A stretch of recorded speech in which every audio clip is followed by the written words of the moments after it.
Bienvenidos a Semillero Agropodcast, el podcast de la revista Comentarios. Hoy nos encontramos en el episodio número 17 o el número 2 de la segunda temporada.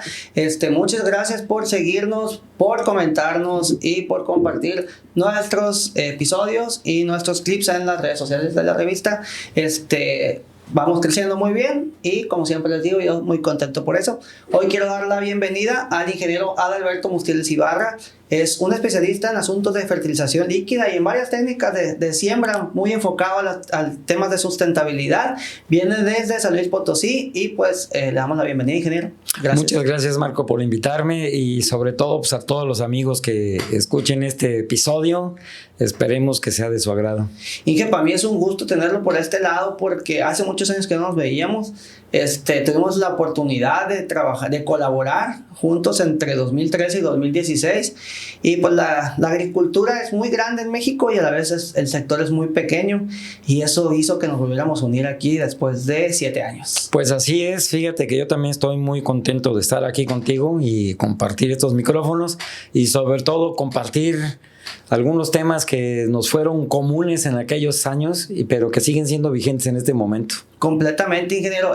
La verdad que a Semillero lo distingue promover sustentabilidad, promover experiencias, y sobre todo promover a personas que hacen cosas tan interesantes como las ha hecho usted en lo que a lo largo de su carrera profesional. Es muy conocido en las redes sociales, muy participativo, pero quiero que nos platique quién es Adalberto Mustieles Ibarra y le vamos dando poquito a poquito al tema. Bueno, mira, yo soy ingeniero químico, egresado de la Facultad de Química de la UNAM. Me especialicé en nutrición mineral. Okay. Básicamente se trata de nutrición vegetal.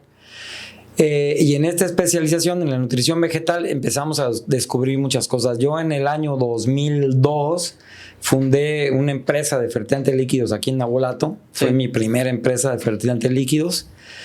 Y la nota de esta planta de fertilizantes líquidos es que empezamos a utilizar estas fuentes de nutrientes en granos.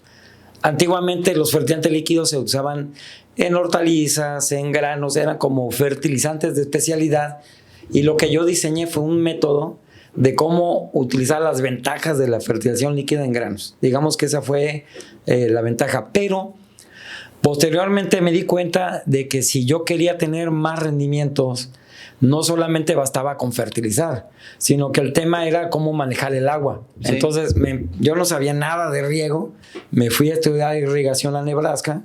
Órale. Nebraska, ¿por qué? Porque es un estado en donde hay 4 millones de hectáreas de maíz bajo riego. Sí. Entonces me fui a estudiar para allá riego. Empezamos a traer riegos de aspersión, riegos de multicompuerta, riegos por pulsos de baja presión para maíz. Entonces empezamos a combinar buena nutrición con buen riego. Bueno, siguiente paso. Entonces ya sabía de nutrición, sabía de riego. Oye, pero también tiene que ver en la nutrición de las plantas las relaciones con el suelo. Y las relaciones con el suelo implican cómo laboreamos el suelo. Entonces ahí va la última incursión tecnológica que fue aprender acerca de labranza de conservación, pero específicamente en siembra directa. ¿Por qué siembra directa? ¿Por qué labranza de conservación? Pues mira, básicamente el tema es que la fertilidad integral de los suelos, haz de cuenta que es una mesa de 3 patas. O sea, la fertilidad tiene una parte química, la fertilidad química del suelo, la otra es la fertilidad física del suelo y la otra es la fertilidad biológica del suelo. Entonces, la fertilidad física del suelo básicamente es el espacio que necesitan los microbios y las raíces de las plantas pues, para vivir, espacio. Hoy estamos en esta cabina porque hubo un arquitecto que diseñó este cuarto y hubo un albañil que construyó las paredes y hoy aquí tenemos espacio para estar a gusto. Sí. En el suelo pasa lo mismo. Si no se estructuran los suelos y no hay espacios, no hay poros, microporos, macroporos, no hay vida. Entonces, esta estructura física o esta fertilidad física del suelo tiene que ver específicamente con la labranza. Perfecto. Por eso la siembra directa es una técnica que está encaminada, fíjate, no a reducir los costos, sino a mejorar la fertilidad física del suelo o la estructura del suelo. En Nebraska la realizan estas técnicas de siembra. En Nebraska el 85-90% de los productores utiliza alguna técnica de labranza reducida o de siembra directa, cualquiera de ellas. Usan mucho el strip till, usan mucho labranza de conservación, algunos siembra directa, pero la idea es, finalmente la idea es recuperar la fertilidad física del suelo. Y eso implica cómo aumento la materia orgánica, porque la materia orgánica es lo que estructura los suelos, y cómo no rompo la estructura del suelo, que es liberarme o eliminar la labranza innecesaria de los terrenos. Y en además del suelo, también en esta labranza innecesaria estamos hablando de gastar menos diésel, ¿no? No, claro, lo que pasa es que como una consecuencia inicial y directa es la reducción de costos. Pero yo le comentaba a un productor en Los Mochis, me decía, oye, es que pues ya la siembra directa ya no la voy a hacer. ¿Por qué? Pues es que ya la reducción de costos, a ver, espérame.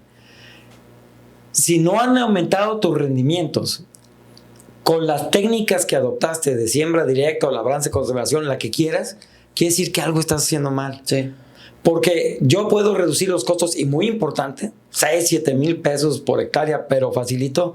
Pero la parte más importante es que si yo aumento la materia orgánica y yo reestructuro los suelos, sí, ¿qué voy a tener en el futuro? Mejores rendimientos. Sí. Entonces, amigos, si ustedes están usando alguna técnica de labranza de conservación y no aumentan tus rendimientos, háblenme inmediatamente, porque algo están haciendo mal. Por eso es fertilización, riego y labranza son ahora sí que las tres hélices del rendimiento. Le llamaba como, ahorita antes de empezar el podcast, le llamaba como el triángulo o algo así, le comentaba, o eso es diferente. Es el triángulo, porque tengo fertilidad química, pues los fertilizantes líquidos, ¿no? Fertilidad física, pues la labranza y el riego. Y fertilidad biológica, pues todos estos, porque en los campos yo debo tener hongos y bacterias que me ayuden a metabolizar, a solubilizar y a acercar los nutrientes a las plantas. Pero si estas plantas, a ver, un paréntesis, sí. ¿Qué necesita un ser vivo para desarrollarse? Aire, invariablemente. Aire. Alimento. Alimento. ¿Y qué más será? Agua. Claro, por supuesto. Y espacio. Sí. Y por último, buenas temperaturas. Entonces tú imagínate un suelo en donde no hay agua, ¿no? ¿Por qué? Porque está compactado, no hay espacios, pues no hay agua. No hay oxígeno porque no hay espacio, está compactado. No hay alimento porque no hay materia orgánica. O sea, los microbios del suelo, ¿qué comen? Pues la materia orgánica que está ahí. Se encargan de comérsela.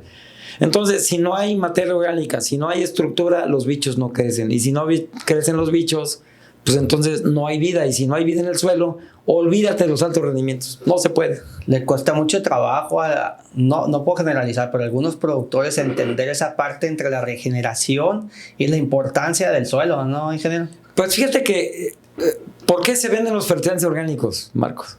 Yo creo que por el tema de las certificaciones y el mercado, y se acabó. Bueno, los que son orgánicos. Pero hay algunos productores que saben y están conscientes de que le falta materia orgánica a su suelo.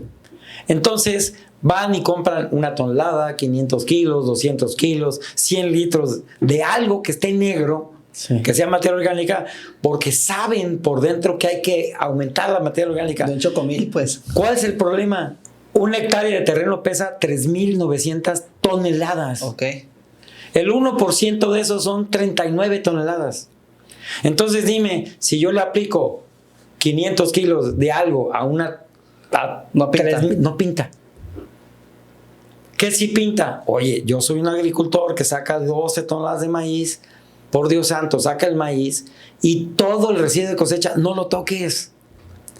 No lo toques porque ahí hay nitrógeno, ahí hay fósforo, ahí hay potasio, ahí hay materia orgánica, hay fierro, hay zinc. ¿Y cuánto vale eso, Marco? Un dineral. 5 o 6 mil pesos.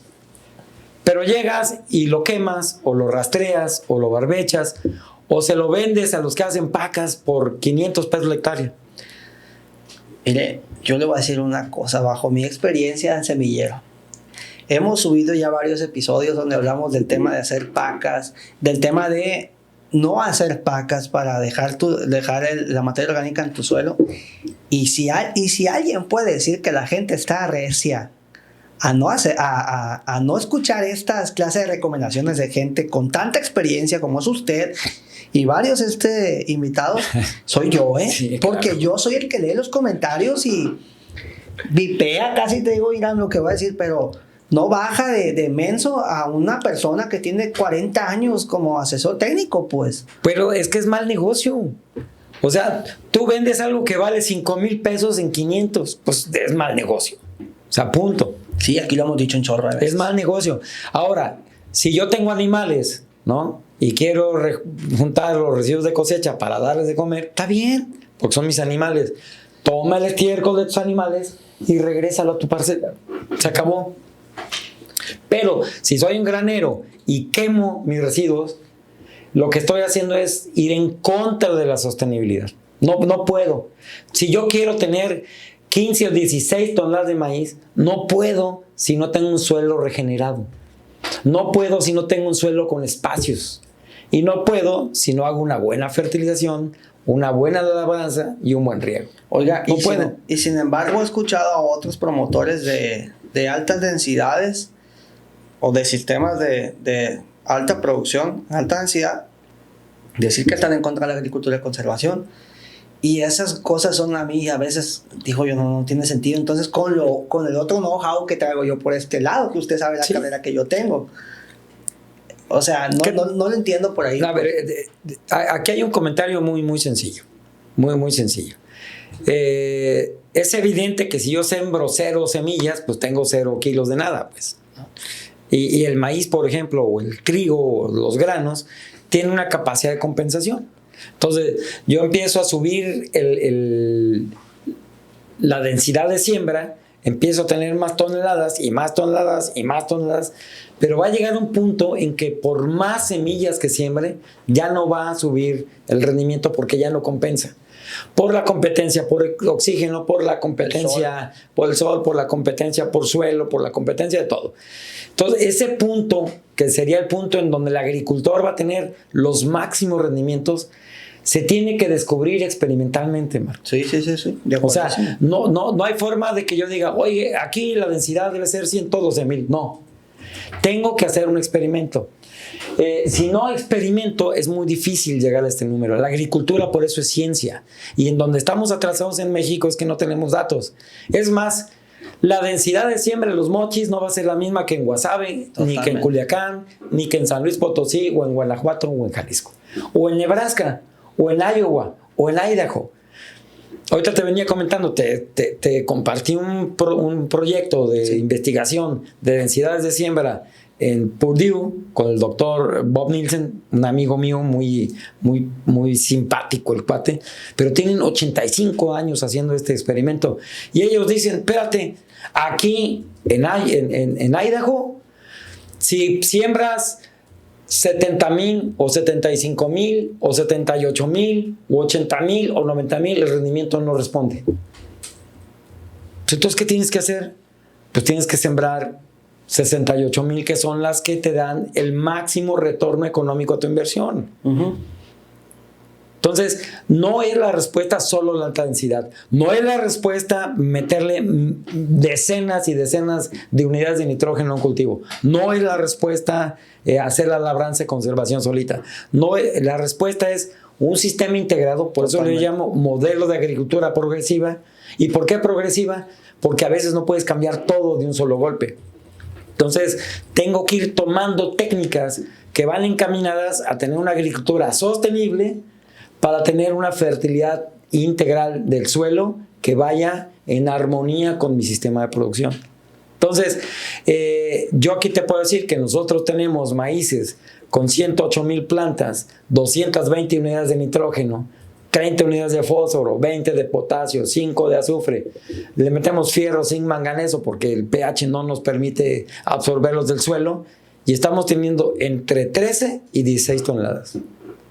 Pero en suelos conservados, en suelos cuidados. Son suelos que no sé si te acuerdas de Samuel Guitimea. Sí, claro. Samuel Guitimea tenía un suelo, una angostura que daba 9, 10 toneladas. Después de 8 años, él ya estaba en 13, 14, 15. 13, 14, 15. Cambiaron su calidad de vida la familia, ¿no? No, esa familia, la verdad, yo por eso estoy convencido de la siembra directa porque cambia la vida. Y realmente no es, esto es ciencia, Marco, ¿no? No es lo que diga Alberto Mustiedes o lo que diga quien diga, esto es ciencia. Vamos a hacer un experimento de densidades de siembra en Los Mochis con la Asociación de Agricultores. ¿Por qué? Porque son experimentos de 3 pesos, o sea, no cuesta dinero. Tienes que tener 15 o 20 agricultores que digan yo coopero, sí. Ir con un técnico el día de la siembra, marcar, moverle el engrane en la sembradora para subir 6 plantas por metro, 7 plantas por metro, 8 o 9 o 10 y después evaluar.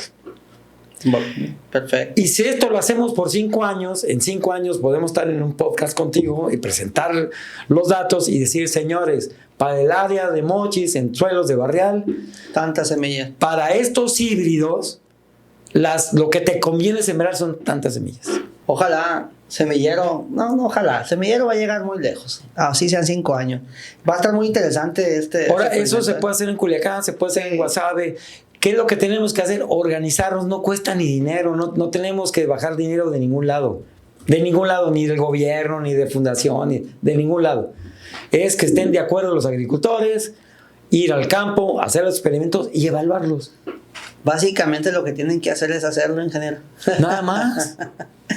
Aquí le estoy diciendo, esto es lo que hace Bob Nielsen en Purdue y lo llevan haciendo 85 años. ¿Y cuánto les cuesta? Nada. Volviendo al tema, porque nos explayamos. Sale. Agarra este triángulo, sí. Siembra directa, sistemas de riego y fertilización. El tema de fertilización líquida. Eso fue 2003, en aquellos años. Y empieza a promover su modelo de producción de agricultura progresiva. Es correcto. Y de ahí que sigue, ingeniero. Ya tenemos, por ejemplo, el sistema de nutrición líquido, porque los fertilizantes líquidos son mucho más efectivos o eficientes más bien que otras fuentes. Y además que son muy versátiles porque yo puedo adaptar los sistemas de fertilización a mis máquinas. Entonces, ya tenemos resuelta esa parte. ¿Qué sigue? Sigue el manejo integrado de malezas. Ok. ¿Por qué? Porque mucha gente le saca la siembra directa porque no sabe cómo manejar las malezas en el verano o cuando el suelo esté desnudo, ¿no? Bueno, entonces es muy importante el manejo integral de malezas. Segundo paso que hemos introducido, el manejo integral de plagas del follaje. ¿Para qué? Para que el agricultor empiece a usar cada vez agroquímicos menos agresivos con el ser humano y con la microbiota del suelo, y además en menos cantidad. Es importante, no por costo, sino porque eso viene a redondear ya el modelo sostenible. Yo ya no puedo estar usando organofosforados o ya no puedo estar usando venenos altamente tóxicos, porque eso ya es una tendencia irreversible en el mundo. No quiere la gente estar comiendo venenos. O sea, ya olvídate de eso. Ahora, ventaja, la industria está presentando moléculas que son de muy baja dosis y muy efectivas. Segunda, por alguna razón que estamos estudiando, todas nuestras parcelas en siembra directa tienen menos incidencia de cogollero. Ok. Y lo estamos estudiando, porque es una observación. No sabemos todavía por qué. Un sustento científico. Estamos dando sustento científico, pero lo que sí nos ha pasado es que tenemos menos incidencia de cogollero, menos incidencia de gusanos de alambre, menos incidencia de gallina ciega. O sea, estamos teniendo una agricultura que por respetar el suelo y gastar menos, está padre eso, ¿no? O sea, gastas menos y además tienes la promesa de que en el tiempo vas a tener mejores resultados. Ingeniero, después de su paso que me causa mucha curiosidad, cómo la aportación que usted le dio a Sinaloa como funcionario, que bien la pudo haber hecho como empresa privada, ¿no? Y seguramente le pudo haber sido más rentable. Y aún así me tiran, ¿no? Pasa por el gobierno del estado, y de ahí pues hace lo que mucha gente suele hacer. Bueno, pues se conforma en una empresa privada porque tiene la necesidad de trabajar y de mantenerse usted y a su familia. Y bueno, pues se va de asesor. De aquí de Sinaloa se movió a San Luis Potosí. Sí, bueno, fíjate que ahí te voy a explicar. Cuando a mí me contrató Juan Guerra, sí. Yo estaba regando una parcela en siembra directa en Nabolato. Órale. O sea, a mí me contrató porque yo ya me dedicaba a eso. Yo Sí, ya me claro. dedicaba a la siembra directa. Fue un programa tan exitoso, Marco, que a la fecha sigue. Sí, sí, sigue. O sea, desgraciadamente no se ha profundizado la adopción de la técnica como a mí me gustaría, la verdad. Porque definitivamente ante las condiciones actuales del mercado y de la producción de granos, o sea, debería ser una obligación del agricultor adoptar estas técnicas. Obligación, ¿eh? Obligación. ¿Por qué? Porque si no baja sus costos de cultivo, si no es más productivo, no va a ser competitivo el productor. ¿Qué es lo que está pasando ahorita? Es lo que está pasando. Oye, que los americanos, espérate, los americanos con los costos que tienen y al precio que venden son competitivos. Ey. Estaba viendo un reporte que decía que había dumping del maíz americano. La verdad, yo ya vi el artículo, ya lo leí, ya me vi las fuentes y está muy discutible la hipótesis, ¿no? O sea, eso sería tema casi de otro podcast. Sí, sí, y la verdad un tema muy interesante porque es que el tema del dumping al final de cuentas es relativo, pues. Sí, lo que pasa es que aquí yo lo que les digo, nos hacen menudo favor al decir que nos están haciendo dumping los gringos porque cualquier pretexto nos faltaba para decir, ay, es que nosotros no podemos. No, nosotros no podemos porque no queremos. La novela mexicana. Sí, pues. sí, o sea, como dice Paul Anlaki, ¿no? El brasileño. El agricultor tiene un problema. Los agricultores pobres adoptaron la producción de lo que comen los pobres. O sea, la verdad, o sea, los graneros, que son los productores más pobres, pues adoptaron la producción de los granos, que es lo que comen los pobres. Y dos, siempre hay alguien que tiene la culpa de que les vaya mal. El neoliberalismo, El clima, los gringos, la bolsa de Chicago, el clima, el presidente, el secretario. Alguien tiene que tener la culpa de que me vaya mal. los líderes Los agrícolas, líderes que se agrícolas. roban No, todo. o sea, sobran Sí. malos que sean los culpables de que me vaya a mí. Y la verdad, mis clientes y yo tomamos la decisión de tomar las riendas de nuestros negocios. ¿Sabes qué? Yo puedo producir maíz a 3,500 pesos la tonelada. Y si lo vendo en 4,500 ya gané dinero. El problema es que produzca maíz a 5,800 y lo venda a 4,500. No, pues es un tema que es como decían ahí en WhatsApp, los de StoneX, lo que tienen que ver, palabras más, palabras menos, es ya no rentar tierras 15,000 pesos por hectárea. Bueno, pues. es que es parte de la sostenibilidad, Marcos. O sea, yo tengo un sistema que tiene topado el precio. ¿Cómo pago 20,000 pesos por hectárea de producción de maíz? Me decía un agricultor. Entonces, ¿tú cuánto pagarías? Pues yo pagaría el 20% del potencial de rendimiento de la parcela. Es lo que yo pagaría. Porque si pagas más de eso, no es negocio. No es negocio. Pero ese es otro tema. Sí. Me decías... Se entonces, conformó como empresa privada. Sí, no, ya tenía yo mis empresas, ¿no? Foliar Líquidos Mexicanos, Agrentis y Payer, las tres ya las tenía desde hace. Obviamente salgo del gobierno, me invitan a trabajar otra vez, dije, no, ya estuvo buena la clase, estuvo muy bonito, pero la verdad, los sueldos en el estado de Sinaloa, en el gobierno, tú lo sabes, son ridículos, ¿no? Entonces, Tan peor ahora, ¿eh? No, bueno, pues no sé quién pueda, no sé, o sea, la calidad del funcionario va directamente proporcional al sueldo que le pagas, ¿no? Claro. Yo afortunadamente pues tenía otros ingresos, es la verdad, por eso. Yo también, gracias a Dios. Y tú también, entonces, por eso éramos funcionarios que tuvimos alguna vez un peso para gasolina, Yo, nunca. La neta no, la verdad no. Yo hubo un año que devolví el presupuesto de mi dirección, porque el presupuesto era 657 pesos el presupuesto para mantenimiento de vehículo. Y cuando lo devolví me dijo el de administración, oye, ingeniero, ¿por qué está devolviendo el presupuesto? Uno, porque no tengo vehículo asignado de la secretaría. Al final puede ser un delito, pues entonces Sí. usar el dinero. ¿Y cómo voy a usar ese dinero si no tengo vehículo asociado? Entonces mejor lo devuelvo y ya me quito de broncas. Pero fíjate, entonces yo sigo con mis empresas. He instalado hasta ahorita 18 plantas de fertilizantes líquidos. La última para la Asociación de Agricultores del Río Fuerte Sur, que valga la pena decirlo, es la planta más moderna de fertilizantes líquidos que hay en el país, con una gran capacidad de producción. Pero yo me dedico a eso.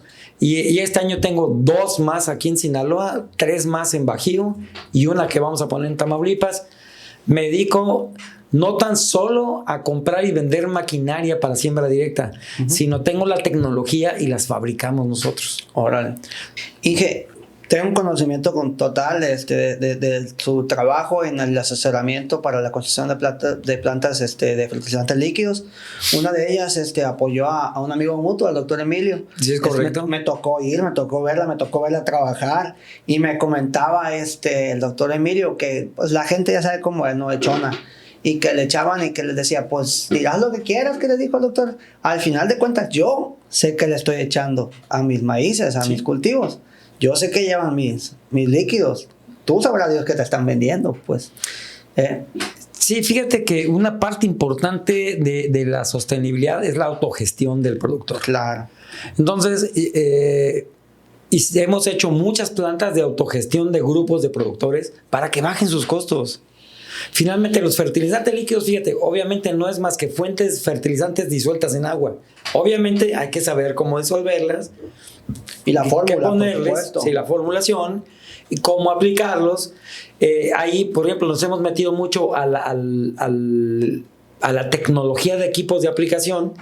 En febrero del año que entra vamos a presentar un equipo de dosificación que se llama FertiFlow. ¿De usted? De nosotros. Felicidades. Es un equipo electrónico que tiene un monitor de aplicación para que si se tapa el fertilizante te avise, oye, se tapó, y te pares y lo destapes. Muy sencillo de instalarlo en tus equipos de siembra o en tu equipo de cultivo, pero nos hemos metido más allá de solamente la fabricación de los fertilizantes. Y muy importante es que estamos dotando a grupos de agricultores, como en este caso la Asociación de los Mochis, para que autogestionen sus fertilizantes. Okay. Y eso baja costos, y la otra, empieza a tener formulaciones avanzadas. Formulaciones que son más eficientes, que ya tienen, por ejemplo, mejoradores de suelos, o tienen algo de orgánicos o elementos menores, y esto está cambiando la forma de nutrir los cultivos. Ingeniero, ¿qué distingue en primera a las plantas de fertilizante que usted ha asesorado para su construcción, y en segunda a la planta de fertilizantes que están líquidos que están construyendo en la Asociación de Agricultores de Río Fuerte Sur, allá en Los Mochis? Bueno, mira, es muy importante cuando tú tienes un equipo de fabricación de fertilizantes líquidos, que no es solamente una batidora, pues, ¿no? O sea, porque... El chocomilero, pues. Sí, el chocomilero. Y échale. Obviamente sí se puede, ¿no? Pones agua y pones urea y pones otras cosas y se disuelven, punto. Sí. Pero la eficiencia de los fertilizantes tiene que ver con la formulación. Es muy importante. Entonces, este fertilizante trabaja mejor que por su formulación, por lo que contiene y el equilibrio que contiene. La planta de los Mochis, por ejemplo, es semiautomatizada. Entonces evitas errores. Fabricamos Guan 32 de altísima calidad, mejor que el importado. Así, mejor que el importado. Y eso lo que le da es confianza al agricultor de que lo que está recibiendo es lo que aplica, como decía Emilio, ¿no? O sea, yo sí sé que le estoy echando. Sí, sí, sí. Nadie me va a... El argumento es bien válido. Pues claro, yo sé que le estoy poniendo. Pero esta planta tiene una altísima capacidad de producción y sobre todo la calidad de los productos. Es muy importante. Tiene doble sistema de filtración, es semiautomatizada, fabrica Guan 32. Muchas plantas de las que hay por acá no pueden hacer Guan porque no tienen el equipamiento para hacerlo. Entonces, hacen formulación nitrogenada líquida, sí, pero no es Guan 32. Perfecto. Esa es la diferencia, la formulación.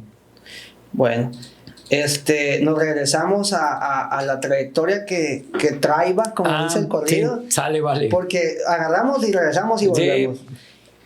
Sí. Bueno, retorna a sus empresas. ¿Qué superficie actualmente están asesorando, aprox? Nosotros ahorita asesoramos en siembra directa maíz unas 1,800 hectáreas. ¿En Bajío? Aquí en Sinaloa, San Luis Potosí, Guanajuato y Tamaulipas. Correcto. ¿Y cómo le ha ido por aquellos rumbos? Muy bien, muy bien, muy bien. Yo he conocido la agricultura allá. La verdad es que hay agricultores muy buenos, muy tecnificados, sí, contrario a lo que mucha gente piensa, sí se pegan un tiro con los agricultores de Sinaloa en la siembra de maíz. No, o sea, Fácil, en Guanajuato tenemos productores de 15, 16, 17 toneladas como si nada. Guanajuato, Querétaro, Hidalgo. Hidalgo no he tenido el gusto, fíjese. Hidalgo hay una zona de casi 70,000 hectáreas de riego con las aguas negras de la Ciudad de México que son súper productivas. ¿Y son maiceros? Son maiceros. Son maiceros. ¿Y ellos riegan, es rodado o tienen que bombear? Rodado. No, Órale. no puede ser aspersión porque son aguas negras tratadas. Sí. Tiene que ser forzosamente tiene que ser riego rodado. Pero fíjate que la producción de maíz en el país se ha diversificado mucho. Sí. Entonces, tú llegas a Bajío, ¿no? Y antes Bajío las fechas de siembra eran abril, mayo, junio. Sí.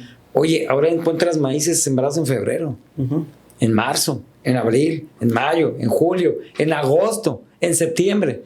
Entonces, por ejemplo, yo sí le comentaba ayer a un amigo, esa idea de que Sinaloa está solito, julio, agosto, septiembre, octubre, noviembre, aguas, ¿no? O sea, en este mes de septiembre van a haber trillas de maíz en Guanajuato. Y también son muy buenos productores de... Muy buenos. Y va a haber crillas de maíz en Hidalgo con rendimientos de 10, 11, 12 toneladas. Y la otra, están a 200 kilómetros del mercado. De la zona de consumo. Entonces, ahorita ya hay contratos de clientes míos que les van a pagar Chicago más $100, pero tienen de flete 500 pesos. Parece que me está leyendo acá la pantalla de las preguntas que tengo formuladas. Más adelante le entramos al tema del contraste y de estas tormentas que están viviendo los productores de maíz y cómo enfrentarlas o afrontarlas. Siguiendo con el asunto de fertilizantes, en este asunto de aprovechar o trabajar en grupos o como asociación o como productor o como agrícola con tu propia planta de fertilizantes, para usted sería como alguna solución a la variabilidad que hay entre los precios del fertilizante, o sea, para afrontar esta problemática, porque hemos tenido años muy complicados en ese asunto. Sí, mira, el tema de la eficiencia en el uso de los nutrientes es un tema de economía, porque los productores están muy preocupados por sus costos. O sea, vivimos una etapa del año pasado de precios de fertilizantes, una locura, ¿no? O sea, ureas de 24,000 pesos, gas amoníaco 28,000 pesos, una locura. Ahorita ya los precios de los fertilizantes están altos, pero digamos ya en niveles más estables. Aquí el tema de los fertilizantes líquidos es que como son más eficientes, yo gano más bajando la dosis de fertilizantes que juntándome para hacer compras consolidadas. Sí, ok. O sea, si yo hago una compra consolidada de fertilizantes, ¿sabes cuánto bajo del porcentaje del precio? Un 3%. 3, 4%, cuando más.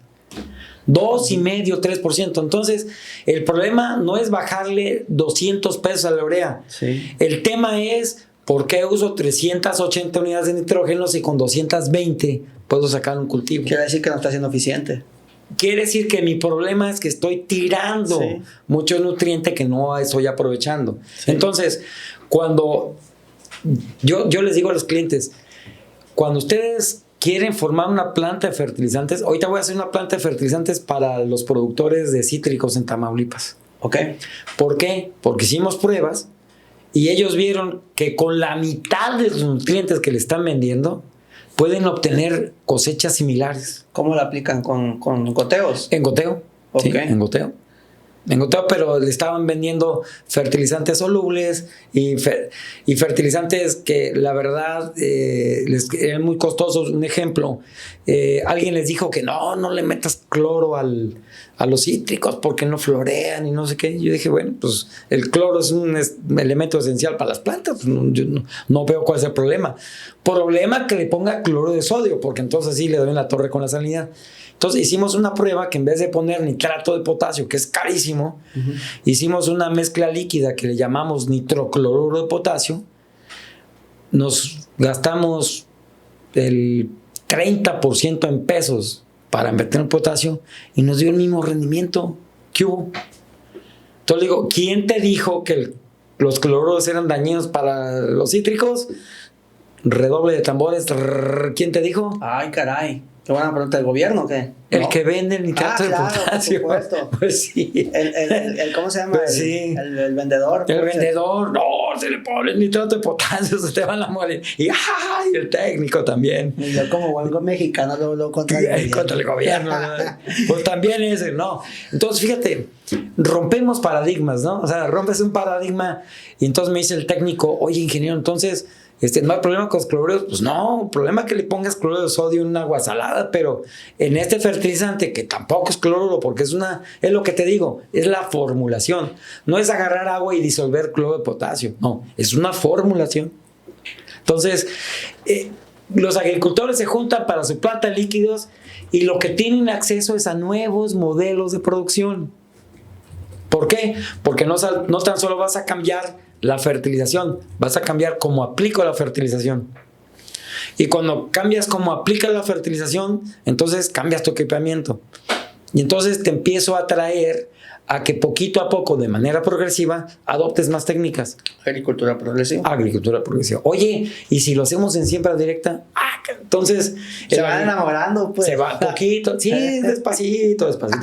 No me espantes de la... Sí, no, es que tiene sentido. A medida que uno vaya dando resultados. Porque si te cambio todo, al rato no vas a saber ni qué fue. No, y lo que yo vi con CIMIT cuando yo estuve ahí era que si planteabas todo el sistema, el que ellos manejaban, de agricultura de conservación, era que como quien dice, la ensartabas de un fregazo y tenían una inestabilidad en la trilla del primer año y la gente trastabillaba, pues. Y si eran 20 hectáreas, la bajaban a 10 porque nomás por no tirar toda la basura. Yo tengo 18 años con esto de siembra directa.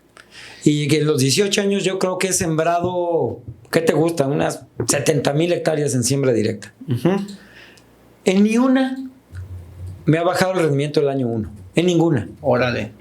Por eso dice usted, si no te está dando el rendimiento, es que algo estás haciendo mal. Algo estás haciendo mal.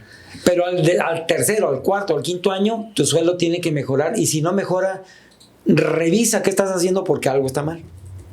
O sea, finalmente es un pretexto, Marco, irte a los fertilizantes líquidos. Es el pretexto para hacerlo mejor. Porque es como el vendedor le abre la puerta y le metió la pata y ya. Te vendió la aspiradora, pues ya. Sí. Aquí lo que necesito es que nos den la oportunidad. Y más que me la den a mí, que se la den ellos. Sí, claro. Y la agricultura no merece menos. No, dense la oportunidad de hacer las cosas de otra manera. Dense la oportunidad. ¿Por qué? Porque si no encuentras un nuevo modelo de cómo hacer una agricultura sostenible, rentable, competitiva y productiva, pues vas a seguir todos los años queriendo tomar aeropuertos, carreteras y buscando quién tiene la culpa de que te va mal. El gobierno. Bueno, pues es el villano favorito ese. ¿Y qué zona de Tamaulipas siembra cítricos? Fíjate que se siembran cítricos en la zona de Jaumave, o sea, la zona media alta de Tamaulipas, y se va hacia Victoria y San Fernando, hacia la parte que está pegada a Nuevo León. Nuevo León tiene una zona de cítricos muy importante. Entonces, ¿qué es? Montemorelos. Entonces, todas esas, en Tamaulipas hay 43,000 hectáreas de cítricos. ¿Entre qué? ¿Entre limón, naranja? Básicamente es limón italiano, naranja y limón persa. Básicamente. Me tocó andar, pero por el sur. Pues pegado a San Luis Potosí, Mante y eso. Sí, Mante, Jaumave, toda esa zona de ahí. Fui a aquellas zonas también tropicalonas. Sí, mucho calor. Mucho calor. Mucho calor. ¿Y qué piensa del tema del amoníaco? Porque en otras zonas no es tan utilizado o no es utilizado como en Sinaloa. No, mira, el gas amoníaco, es la primera sustancia por la cual se hace la fijación química del nitrógeno, ¿no? Es la primera, el amoníaco. Nitrógeno más hidrógeno, energía y saco amoníaco. Pero el problema del amoníaco es su manejo, almacenamiento y aplicación. Entonces, no es un fertilizante muy socorrido porque es costosísimo su manejo, su aplicación, ¿verdad? Entonces, el amoníaco lo convertimos en urea, pues amoníaco más CO2 lo convierte en urea y la urea la pongo en un bulto y cualquier agricultor de cualquier tamaño lo puede guardar en su casa, en un tejabán o donde sea. Por eso el amoníaco es un fertilizante que desgraciadamente se ha usado mal. ¿Por qué? porque empezaste a aumentar las dosis, lo aplicas de una manera irracional, entonces el amoníaco sí empieza a dañar los suelos. ¿Por qué? Porque es muy agresivo con la microbiota, porque el amoníaco destruye la estructura del suelo. El suelo, haz de cuenta que son laminitas, ¿no? Sí, la estructura del suelo son láminas, y hay unas pelotitas que son el calcio, el magnesio, las sales minerales que le dan movilidad y que le ayudan a dar estructura. Cuando llega el amoníaco, es tan agresivo, los bota, y si los bota, compacta. Va. Y si compacta, pues ya dijimos hace ratito que compactar el suelo no es buena idea. Fíjate, en la Segunda Guerra Mundial, el amoníaco lo usaba el gobierno americano o el ejército americano para las pistas de aterrizaje de los aviones. Entonces llegaban con los bulldozers y unas maquinonas y hacían la pista del avión en un terreno que era lodo, y que llegaban con una pipa de amoníaco, la regaban y quedaba como un hueso eso. O sea, quedaba pavimentado. ¿Por qué? Porque el amoníaco destruye la estructura del suelo. Entonces, ¿tú deberías usar el amoníaco? A lo mejor sí, o sea, no es un mal fertilizante. Pero lo que no puedes hacer es aplicar 400 kilos en presiembra. Ok. O no lo apliques en seco, porque se va a ir. Sí. O no lo apliques inyectado al pie de la planta en cultivo, porque, no sé, señores agricultores, pero un día, cuando estén fertilizando con amoníaco, fíjense cómo va. Aquí está la planta de maíz. Aquí le van pasando con un machete cerquita a la planta, van aplicando amoníaco y el maíz va haciendo, se intoxica. Sí, claro. Ahí luego peor, lo intoxicas con el amoníaco y le avientas un montonal de agua y lo ahogas. Sí. Y entonces el maíz se colgó, se pone amarillo, no crece. 8 o 10 días no va a crecer porque está ahogado, hay por agua, no hay oxígeno. No hay alimentación. Estás estresando. Estás deteniendo su desarrollo. Entonces tú, cada vez que riegas mal, 10 días el maíz no produce. ¿Cómo quieres tener 16 toneladas si tú mismo estás dañando el cultivo? Muy buena observación. Por eso te decía, es nutrición, riego, labranza. Porque el riego no es nada más echarle el agua al maíz, pues. Inge, me comentaba hace rato sobre el paradigma de la fertilización en el caso del maíz. ¿Me podría comentar al respecto? El paradigma es esto: tienes que cambiar la forma en la que vas a nutrir tu cultivo. Porque yo tengo que entender lo que ya decíamos. El paradigma es que no es solamente la fertilización química la que interesa. Es la fertilización química, la física y la biológica. Tengo que estar atento a estos 3 pilares de la nutrición, porque si descuido uno, esto ya no funcionó. Entonces, mi paradigma cuando voy a nutrir maíz es decir, oye, ¿qué necesita el maíz y en qué cantidades y cuándo? Fácil.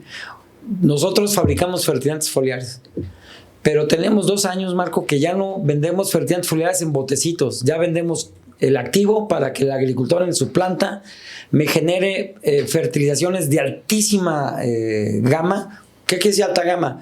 Que si el maíz necesita 200 gramos de zinc, pues no le aplique 5. Aplicarle 200, es lo que necesita. Porque si le aplica 5, el zinc es bueno, pero si le das 5 en vez de 200, pues no sirve. No le estás dando prácticamente nada. Entonces, tienes que encontrar una nueva forma de nutrir el maíz que tiene que ver con la eficiencia y tiene que ver con el potencial de rendimiento. Si yo quiero 14 o 15 o 16 toneladas, entonces tengo que manejar mejor el nitrógeno. ¿Por qué? Porque el suelo es un pésimo lugar para guardar tu nitrógeno. Guárdala allá en tu bodega o con tu proveedor, pero en el suelo no. Porque en el suelo se pelea con el agua, se pelea con las arcillas, se pelea con los calcios, se pelea con los microbios, se pelea con todo mundo. No guardes tu nitrógeno en el suelo. Intenta hacer aplicaciones de nitrógeno que estén de acuerdo al consumo del cultivo. ¿Te cuesta más? Sí. ¿Hay que trabajar más? Sí. ¿Hay que pensar más? Sí. El otro paradigma es que no existe, Marco, el programa de fertilización perfecto. No existe eso. Ok. Yo puedo hacer un diagnóstico dinámico del suelo, del cultivo y del agricultor. ¿Por qué? Porque yo tengo que estar de acuerdo en este agricultor cómo le gusta trabajar, qué equipos tiene, qué suelos tiene, cuánto tiene para invertir. Porque si no, pues me voy a frustrar, ¿no? Si le llego con esto y me dice, oye, no puedo. Entonces yo tengo que hacer un equilibrio entre suelo, agricultor, clima, cultivo, etcétera. No puedo, por ejemplo, tomar el análisis de suelos y decir, a ver, ¿cuántas toneladas quieres? Sí. 16, entonces tanto nitrógeno, tanto fósforo. No, o sea, el análisis de suelos es solamente un parámetro que me ayuda a saber más o menos cómo está el suelo. Pero lo que te quiero decir entonces es que yo hago un programa de fertilización y hay que monitorear el cultivo. Es como cuando vas al doctor. Tú vas a un doctor porque te duele aquí. Sí. Y ya no le diste con el doctor Simi, ¿no? Ya no. Tienes que ir al especialista. Ya hay que ir al doctor porque no sabes qué te pasa. Entonces vas a llegar al doctor y te va a auscultar y te va a mandar un análisis, una química sanguínea, una tomografía, radiografía, o no sé.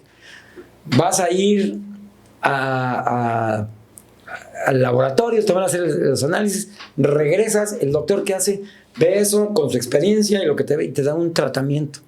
Ese es mi programa de fertilización, con el análisis de suelos y todo, la experiencia del agricultor, cuánto quiero, obviamente, cuánto quiero, pues es cuánto puede dar el suelo. Oye, si tienes un suelo que en la experiencia te da 9, 10, 11 toneladas, no quieras 20 el primer año, porque no se va a poder. No, y para llegar a 20 y tener un suelo perfecto, pues a lo mejor tu suelo no va a llegar a ser perfecto. No, dame chance 4 o 5 años, campeón. O sea, el primer año no se puede. O sea, aunque le metas 200,000 plantas de maíz, no se puede. O sea, vamos siendo reales. Entonces, vuelvo al tema. Entonces, yo te doy tu receta y tus recomendaciones. Tú te vas a tu casa, compras la receta. ¿Y qué te dice el médico? Me vienes a ver en 15 días. O si te pasa algo en friega, me hablas. Entonces, ¿qué hace el médico? Te empieza a monitorear. Cuando llegas en 15 días con tu análisis, el médico va a decir, oye, no está funcionando. Te voy a cambiar esta pastilla por esta otra. En el maíz igual. Yo propongo un programa de nutrición y tengo que monitorear cómo mido la clorofila, uso imágenes satelitales, uso el dron, hago un análisis foliar, voy y veo. Pero si no monitoreo y simplemente lo aviento por calendario, tanto de nitrógeno ahorita, tanto de nitrógeno después, y nos fuimos, no sabes qué hacer. Nosotros, ¿qué hacemos? Te doy un programa de nutrición, te hago un monitoreo, usamos imágenes satelitales, me cansé del dron, es pesadísimo, es costosísimo, ahora usamos imágenes satelitales. Ok. El dron para checar las imágenes.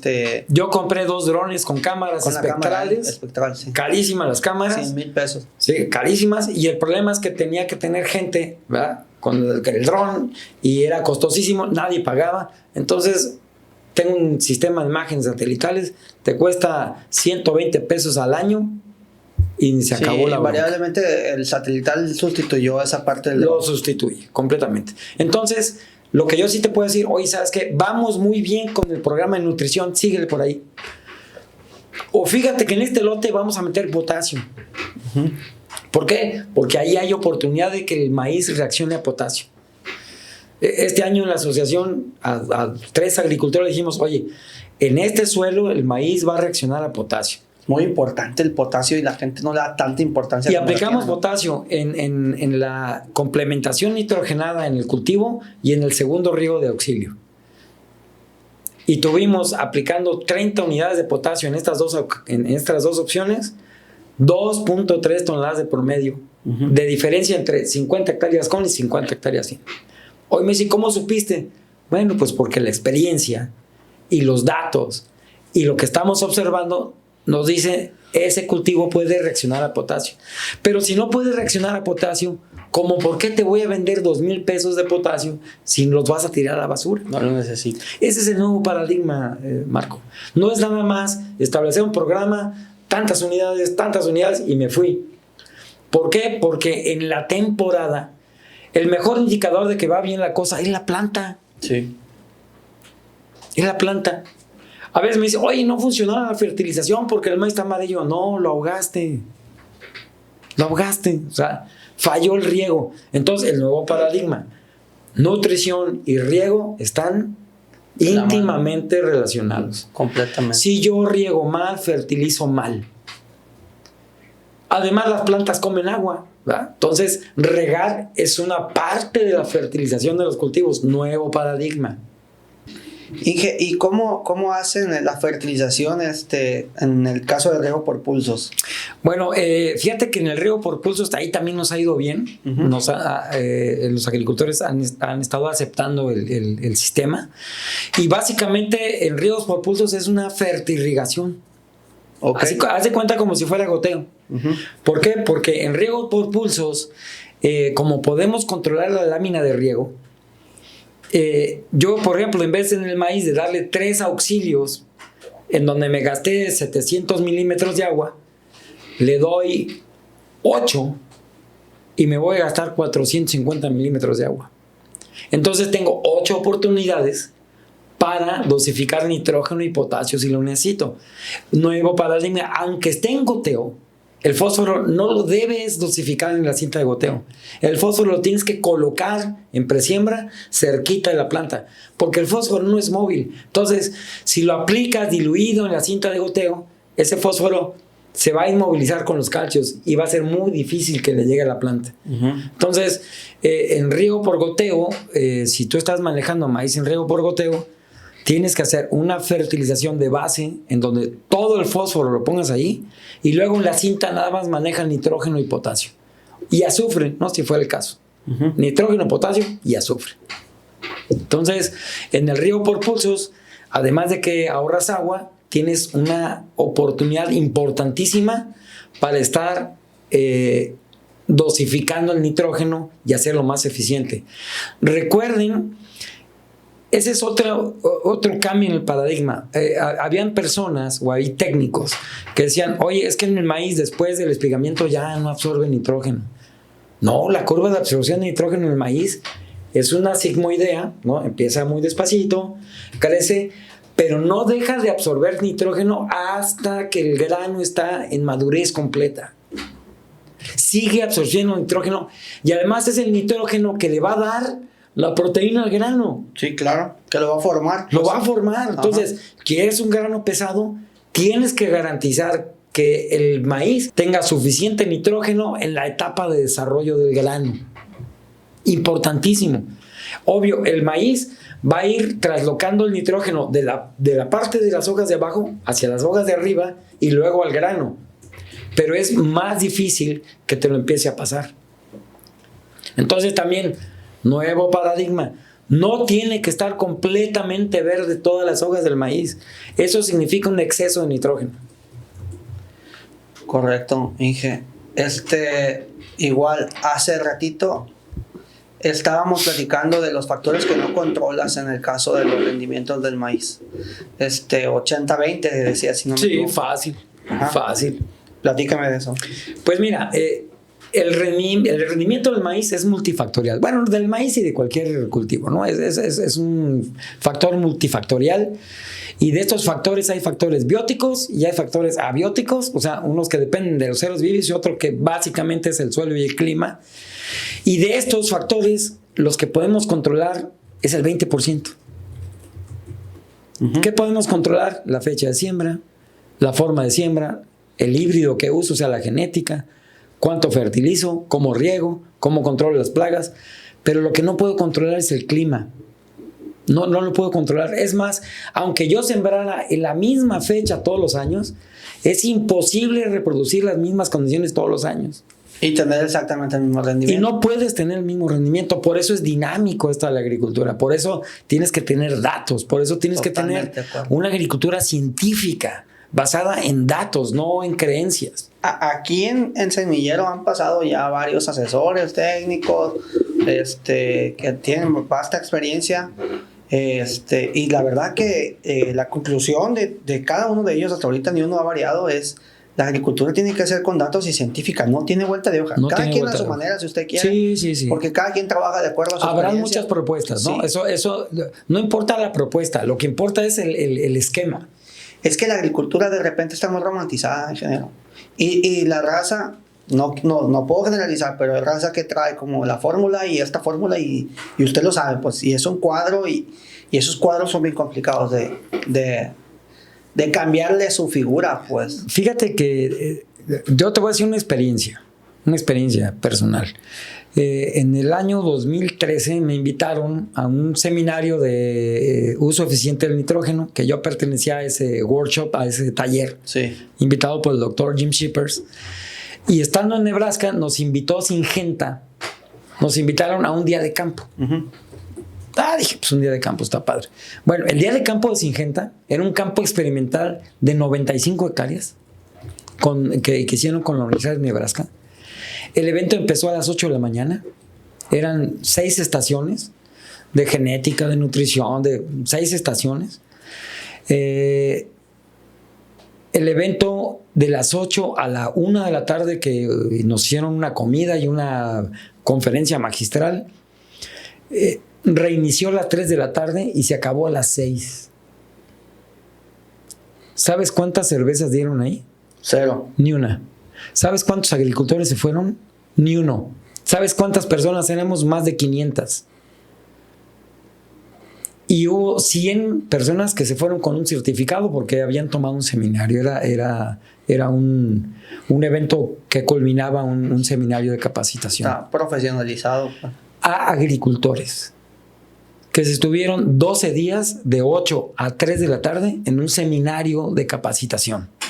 ¿En qué? En lo que quieras. Toma de datos, interpretación de análisis de suelos. Y en México, difícil que logres la atención de unos agricultores por 2 horas. Dificilísimo. No lo voy a alegar, pero sí es complicado. No, es muy complicado. Ya les pica la silla y ya se quieren ir.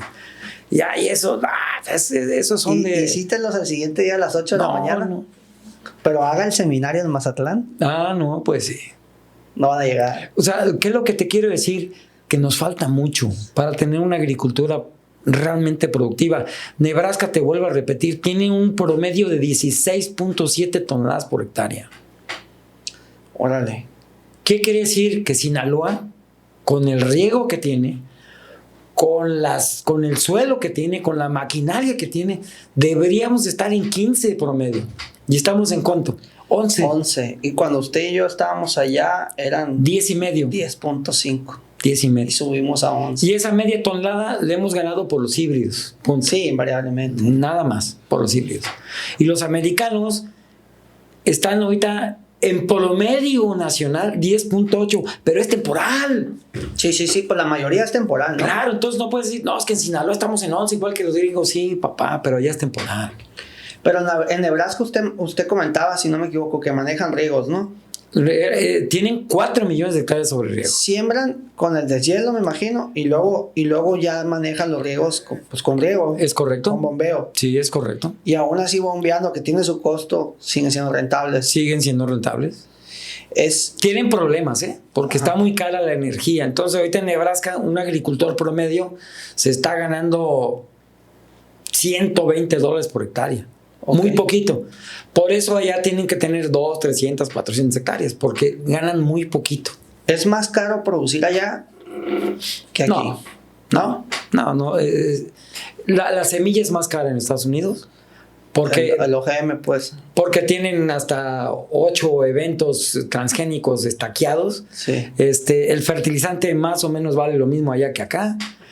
Lo que es muy caro allá es la mano de obra y la energía. El agua es carísima. Lo que sí tienen es estos sistemas de administración de riesgos que les permite aguantar vara en bajos precios. Digamos que ahí el gobierno americano, los subsidios que aplica es en servicios públicos. Eso es algo que tenemos que entender. El gobierno americano, ¿en dónde paga mucho dinero? Servicio de información de mercados. Uh-huh. Tú puedes saber en dónde hay maíz, cuánto se va a cosechar, en dónde está almacenado, cuánto salió, cuánto se exportó. O sea, el agricultor sabe en dónde hay maíz y dónde. Aquí en México no sabemos. Y tienen manera también crediticia de aguantar vara, ¿no? Sí, para vender el crédito es más barato que aquí, definitivo. Otro servicio público que tiene los Estados Unidos son los seguros agrícolas. Son muy fuertes los seguros agrícolas. Y baratos. No son baratos, pero son buenos. ¿Por qué? Porque si un agricultor llegara a tener una catástrofe cubierta por el seguro, no tan solo le pagan para que le pague al banco, sino que le dan un crédito para que vuelva a sembrar. No le regalan el dinero, pero le dan un crédito a tasa cero para que vuelva a sembrar. Pues qué más quisiéramos en México. Sí, un y crédito eso, a 5% y con eso nos vamos, ¿eh? Un seguro de esos no lo puede dar una empresa privada. Tiene que estar fondeado con dinero público. Órale. No hay manera. Entonces, Sí, porque no lo ven como negocio. no lo ven como, no, es que no es negocio. Sí, claro. Lo que estás haciendo es proteger tu planta productiva. No, ¿en qué otra cosa invierten los americanos? Por ejemplo, en el Servicio de Investigación Agrícola, en el ARS. ¿Por qué? Porque tú puedes, por ejemplo, en Nebraska, poner tu código postal y te van a decir, estos son los híbridos que puedes sembrar en tu código postal. Estos son las densidades de siembra en tu código postal. Estas son las dosis de fósforo en tu código postal. Tienen una información, Marco, que eso lo que necesitas es tiempo y dinero. Entonces yo no puedo comprar, oye, deme la tabla de calibración de fósforo para nabolato. Pues no te la venden por Amazon, la tienes que construir. Nos hace falta Mucha información. volver al extensionismo, porque cuando estábamos en aquellos años y hace 10 años, había extensionistas por todo. Sí, chueco derecho, pero había, ¿no? Sí. Y machetazo y va, y se acabó, Sí, se acabó el extensionismo. Tenemos un INIFAP, porque todavía lo tenemos, y lo tenemos está en bien ruinas. mermado financiera, en ruinas. O sea, el INIFAP se está cayendo literal. A pedazos. O sea, ve al campo experimental de Culiacán y hay áreas cerradas porque se está cayendo el edificio. El Instituto Mexicano de Tecnología del Agua lo desaparecieron. No. Y creo que así había un organismo del suelo, ¿no? También nacional, por ahí me comentaban. Pero es privado, ¿ah? La sociedad de química de suelos todavía existe. Ajá. Pero pues no tiene mucha incidencia en la investigación, o sea, desgraciadamente.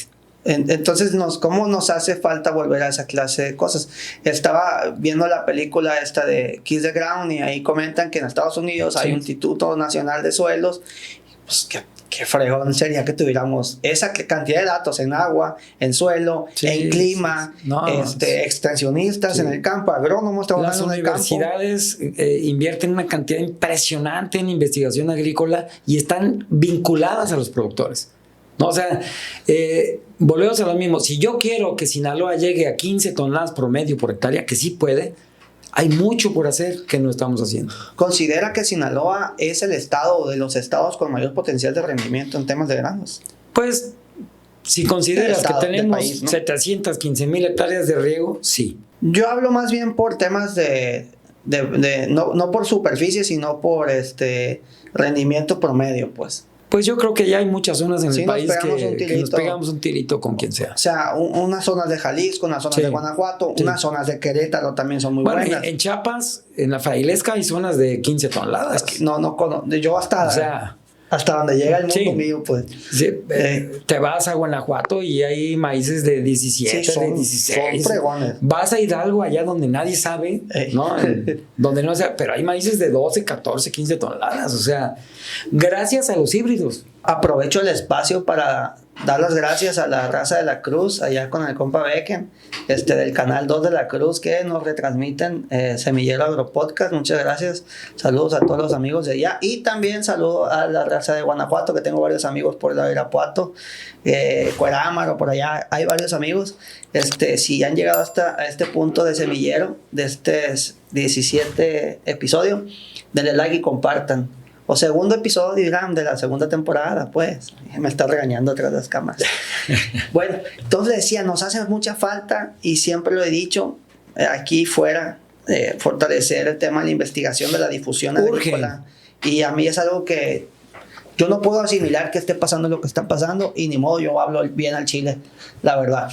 No, mira, Marco, y tú sabes, cuando estábamos en gobierno, era mi misma postura. O sea, no es posible que los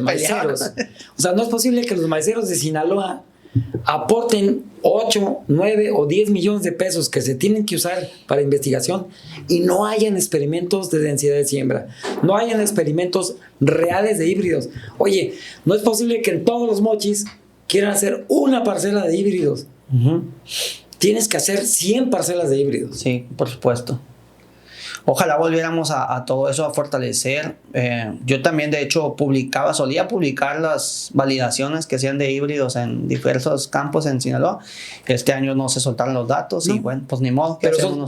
Pero aún así son muy poquitos. Sí, O sea, sí, sí. uno en la despensa, otro en Guasave, aquí en Culiacán 1 o 2. O sea, oye, tú vas al estado de Nebraska, el estado de Nebraska hace 270 parcelas de híbridos en todo el estado. ¿Por qué? Porque son zonas agroecológicas distintas, son híbridos distintos, son propuestas distintas. El agricultor necesita datos. Claro, por supuesto. Datos. Oiga, y ahora que se va a abrir la zona sur de Sinaloa, ya está abierta, ¿no? Ya se siembra bastante maíz, ya me refiero a Villa Unión. También saludos a la raza de por allá. Saludos, voy a ir para allá a Villa Unión a buscar productores porque... Yo le conecto. Ahí tengo un camarada, Felipe Aguilar. Tengo que organizar un proyecto de 1000 hectáreas para llevar forraje. Usted dígame, yo se lo pongo. Sale, vale. Apuntando. Ya está listo. Saludos al amigo Felipe. Tengo al cliente, tengo todo listo para que se pongan a producir forraje. Tengo buenos amigos allá. Esa zona va a crecer bastante. No, tiene un potencial tremendo. Si yo tuviera una compañía que prestara servicios o vendiera insumos a maíces o a maiceros, definitivamente me volteara a ver a esa zona de Sinaloa. Con la presa Picachos y la Santa María, tiene un potencial. No, pues se van a abrir 25,000 hectáreas ahí de siembra, punto. O sea, y está mucho más cerca de la zona de consumo. Sí, aquí la idea es llevar silo de maíz a Torreón. Esa es la idea. Creo que el tema del silo del maíz invariablemente es un negocio que silenciosamente en Sinaloa se ha empezado a hacer. Silenciosamente. Nosotros lo empezamos a promover cuando eras gobierno y decían, no sirve el silo de maíz. Pues no, si haces silo de maíz con maíces eloteados, pues no sirve, ¿verdad? Porque pues eso finalmente es un forraje, son hojas. Sí. El silo de maíz o el forraje verde conservado es un negociazo. Sí, pues es que yo lo conocí en Altos de Jalisco y en la zona de Guanajuato. Y esa raza siembra literal casi que por contrato. Sí. Ya tiene amarrado, le mete su boteo, hace unos maizones, ya que está el lote formado, llenado, lo picas y vámonos. Lo haces el silo y vámonos. Sí. Lo que pasa es que mira, México importa 18 o 20 millones de toneladas de maíz. ¿Y para qué le importa? Para forrajes. Claro. Entonces, si yo quiero sustituir importaciones de maíz amarillo, pues lo que tengo que producir es más forrajes. Entonces, sí hay una idea de hacer un contratito por unas 500 hectáreas para hacer silo de maíz, para llevar a Torreón. Y la idea ahí es se pueden hacer 2 ciclos de silo. Entonces, la idea es llevar silo de maíz a Torreón y regresar a estiércol, obviamente, pues para mantener la idea de la sostenibilidad de los suelos, ¿no? Tenemos que regresar a la materia orgánica. Pues ahí le vamos a echar el grito al amigo Felipe Aguilar para que se pongan las pilas ahí en la zona. Claro. Y que pasando al tema más rijoso de este segundo episodio de la segunda temporada. A ver, ahora sí. Tormenta perfecta, ingeniero. Ándale, pues. Pues estamos grabando un 2 de septiembre del 2023. Muchos maíces no se han pagado en Sinaloa, muchos maíces no tienen precio, los compradores se han retirado. Ya ha sido un tema muy complicado este 2023. Sí, hombre. Pero detrás de este problema, yo he estado viendo también que Guanajuato voltea a ver cómo está Sinaloa, que Jalisco voltea a ver cómo está Sinaloa, porque después de Sinaloa vienen ellos, pues en el tema de cosechas. Fíjate que es un tema amplísimo. Sí. Y con muchas aristas. Pero lo que sí sucede, por ejemplo, es que yo a algunos productores de aquí de Sinaloa, clientes míos, amigos míos, les ayudo a comercializar maíz. El maíz, por ejemplo, en San Luis Potosí, para los tortilleros, digamos a principios de julio, se vendían 8,200 pesos la tonelada de maíz cribado envasado, ¿no? Al tortillero. El tortillero llegaba con el mayorista y lo compraba así en 8,200 pesos la tonelada. Hoy, ese mismo maíz cribado y envasado se vende en 6,000 pesos. Es una locura. Obviamente la tortilla bajó de precio. No. Sí. Los nixtamaleros están haciendo su agosto. Pero de más. O sea, el mercado interno de maíz daba para pagar 5,300, 5,400 pesos al maíz mexicano, al inventario. ¿Qué es lo que pasa? Que no entendemos los mercados. es muy difícil vender un producto cuando no entiendes el mercado en el que estás. Muy difícil. Y la otra, estábamos en julio y había maíz todavía de inventario en Guanajuato. Sí, señor, me consta. Pero además era un maíz que habían pagado en 7,200 pesos y lo estaban rematando a 6,500, 6,200. A 6,500, 6,200. Sí, cierto. Y entonces ya estaba la cosecha de Sinaloa. Oye, ¿qué pasó? No, pues vale tanto. No, es que yo quiero 7,000 por tonelada. No se puede, compañero. El precio del maíz es este. ¿Y qué va a pasar? Que si no se ponen de acuerdo, antes de que acaben de vender el inventario de ustedes, va a empezar a salir Hidalgo, Guanajuato y Jalisco. Que está más cerca de la zona de... Es lo que te digo, o sea, ya siembras de marzo van a trillarse ahorita en septiembre a $100 más precio internacional. Digo, desgraciadamente el dólar está baratísimo, eso nos va a dar 5,200, 5,300 pesos, pero tienen 600 pesos menos de flete. ¿Qué va a pasar con el maíz que está aquí? No es competitivo. Pues ¿cómo lo vas a llevar? Entonces se lo vas a tener que vender a un ganadero de aquí o que esté cerquita. O sea, el problema es la movilización. Mira, la tormenta perfecta se genera porque empezaste con costos altos, o sea, fertilizantes carísimos, rentas carísimas. O sea, empezaste con un costo altísimo, con una expectativa de precio que no se dio. Sí, los 7,000 pesos, pues. Pues, ¿cuál 7,000 pesos? El gobierno lo dijo en las cuadros. No, yo lo sé, yo lo sé, Marco, porque son declaraciones políticas y está bien, o sea, esa es su chamba, son políticos. Pero cuando vemos un cuadro técnico de comercialización, porque también le sabemos a esa parte, porque es parte de la sostenibilidad del modelo de producción, pues dices, oye, si el precio ahorita te da para 5,800, no te metas en los precios de mercado, no puedes. Yo digo, tú sabes que Emilio es mi amigazo. Sí. Le decía, Emilio, no puedes retirar 1.5 millones o 2 millones de toneladas y querer obligar al industrial a que pague 7,000 pesos. ¿Cómo lo vas a obligar? Habiendo inventarios en Guanajuato. No, y habiendo Maseca en Texas, tiene contratos por 3, 4, 5 millones de toneladas de maíz blanco no transgénico de excelente calidad. Porque sí siembran blanco no transgénico. Pues claro, porque les pagan un poquito más y porque hay un contrato y porque lo necesitan. Porque Maseca no va a llevar el maíz mexicano para hacer harina allá, ¿verdad? No. Tiene que comprarlo allá. Entonces, si tú le aprietas a esos industriales, ¿qué van a hacer? Te van a importar el maíz. ¿Qué fue lo que hicieron? Y nos enojamos. Y puedes decir que está mal, pero tienen el derecho, pues. Y pueden decir que nos debemos de desligar de la bolsa de granos de Chicago. No se puede, Marco. No se puede.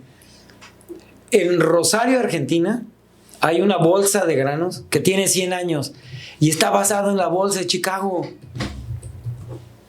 ¿Por qué? Porque los Estados Unidos producen casi 400 millones de toneladas y exportan 50 millones de toneladas y son los que mandan en el mercado. No puedes. ¿Cómo podríamos desligarlos de la bolsa de Chicago que no importáramos nada? Pero no se puede porque no tenemos el maíz suficiente. Y también en una situación donde México intervenga o incumpla el Tratado de Libre Comercio, también Estados Unidos fácilmente nos dice, bueno, está bien. No entra tomate, no entra aguacate. Sí, no, ahí es en donde... Tequila. Ahí es en donde la argumentación para obtener los subsidios al maíz están mal planteadas. Okay. O sea, ¿yo cómo lo plantearía? A ver, tenemos un tratado de libre comercio desde Carlos Salinas de Gortari. Sí, que ese vato dijo, oye, México no puede ser petrolero. ¿Por qué? Porque no tiene el suficiente petróleo para ser petrolero. No lo tenemos, Marco. O sea, no tenemos las reservas de petróleo para ser un país petrolero. No se puede. ¿Quién puede ser petrolero? Venezuela, Canadá, Kuwait, porque ellos tienen mucho petróleo para muchos años. Nosotros no tenemos ese petróleo. Cuando decides entrar al Tratado de Libre Comercio, lo que intentas es despetrolizar la economía. Uh-huh. Y sí se logró. Sí se logró porque, por ejemplo, hoy, 2023, las exportaciones petroleras son 35,000 millones de dólares. Poco más, poco menos. Las exportaciones no petroleras, ¿cuánto es? Las agroalimentarias, no tengo el dato. Pero yo te lo doy. Las no petroleras son 585,000 millones de dólares. Las agroalimentarias son 29,000, 30,000 millones de dólares. Casi como el petróleo. pero exportamos más autos que petróleo, más pantallas que petróleo, más refrigeradores y enseres que petróleo. Las exportaciones agroalimentarias del país ascendieron a los 27.511 millones de dólares. Casi 30,000 millones. Pero el problema es que ya es muy subjetivo el tema del dólar, porque pues ha variado, ¿ah? Sí. Pero es una lana. Pues es del 14 de agosto, sí, pues que será 16.60. Pero eso pon tú 27,000 millones de agroalimentarias contra 35,000 millones de petróleo. O sea, casi exportamos igual de alimentos que petróleo. Entonces, este país está despetrolizado. Pero hay que reconocer una cosa. Uno de los sectores que fueron los grandes perdedores del Tratado de Libre Comercio fueron los graneros. Yo como país tengo la obligación constitucional, moral, de proteger mi planta productiva porque tengo que tener seguridad en la producción de maíz. No puedo depender al 100% de Estados Unidos o de Brasil o de Argentina. Tengo que sostener mi planta productiva. Además de que tengo que sostener mi planta productiva porque hay miles de familias que dependen del maíz. No le hagamos más al cuento. El Estado mexicano tiene la obligación de proteger la planta productiva de granos. Maíz, trigo, lo que quieras. ¿Qué tienes que hacer? Oye, si exportamos 585,000 millones, que me genera un dineral de impuestos, métele un pedacito. Yo tengo que tomar un pedacito de dinero. 1%. 30,000 millones de pesos, tengo que tomarlo así, pum, 30,000 millones y decir, señores, vamos a diseñar un sistema de compensación para los productores de granos para sostener la planta productiva. ¿Qué es lo que no se vale, Marco? ¿Qué es lo que no se vale? Que un gran productor que tiene mucha superficie se haga millonario con recursos fiscales. Es lo que no se vale.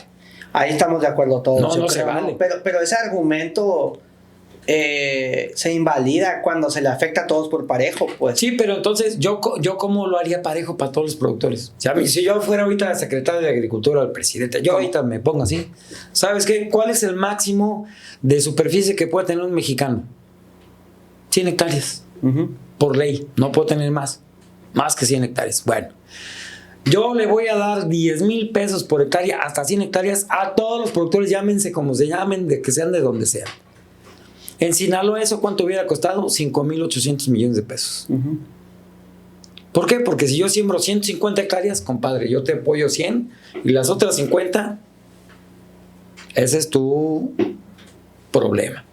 Oye, yo siembro 1,200, fórmese aquí, yo le doy de sus 100, como a todos los mexicanos. 100, no más de 100. Las otras 1,400, ese es ya tema de usted. ¿Se acuerda cuando estábamos con funcionarios que había un programa de compensación y abarcaba, creo que productores de hasta 30 hectáreas? Sí. Medianones, sí. Pues. Seguramente si ese programa se hubiera aplicado ahorita, sin bronca, hubiera salido el Estado adelante. Sí. Fíjate, yo me fui más, hasta 100 hectáreas. Hasta 100, ahora, aquí lo que tienes que pensar es que yo no puedo, como gobierno, modificar los precios del mercado. No puedo, porque me costaría un dineral. Deja que el mercado se mueva. Ahora, tampoco como gobierno puedo estar fijando un número que se llama la base a condición mía. A pleito con el industrial. A pleito ¿Qué con fue el lo que industrial. pasó? Sí, está bien, se retiró el industrial. No lo necesito, dijo. Yo puedo importar lo que yo quiera. Ahora, la base, Marco, es un número que se debería calcular de una manera técnica, porque la base son fletes, costos de importación, logística, mermas, intereses, etcétera, etcétera. Entonces, la base, no es que yo diga, pues la base son 65 o 200. Para llegar a 200 ocupamos $200, entonces no, ahí va. La base es un dato técnico. ¿Por qué? Porque la base, el que importa el maíz, ahora, ojo señores, el gobierno no importa maíz, no compra maíz. El que importa maíz es el industrial, es el ganadero, es quien usa el maíz. Entonces, cuando el ganadero dice, oye, si a mí traer maíz de Estados Unidos me cuesta 6,200 pesos puesto aquí, pues si yo lo compro en Sinaloa puesto aquí me tiene que costar 6,200. Entonces, la base se puede calcular. No es que se le ocurra al secretario de Agricultura o el de Acerca o el de Segalmex o a los dirigentes. O a los dirigentes, no, se puede calcular. Entonces, pero no te metas en el mercado. Si no se hubieran metido en el mercado, el maíz se hubiera podido vender en 5,000, 5,200 pesos. Le das 1,000 pesos más, quedan en 6,000 y salen adelante los productores. Sí, hubiera salido más barato. 5.5, sí. 5.8 millones de toneladas. 5,800 millones de pesos. Ya, 6,000 millones. Sí. Eso hubiera costado. Ahora, pero el argumento es, oye, ¿por qué me tienes que subsidiar?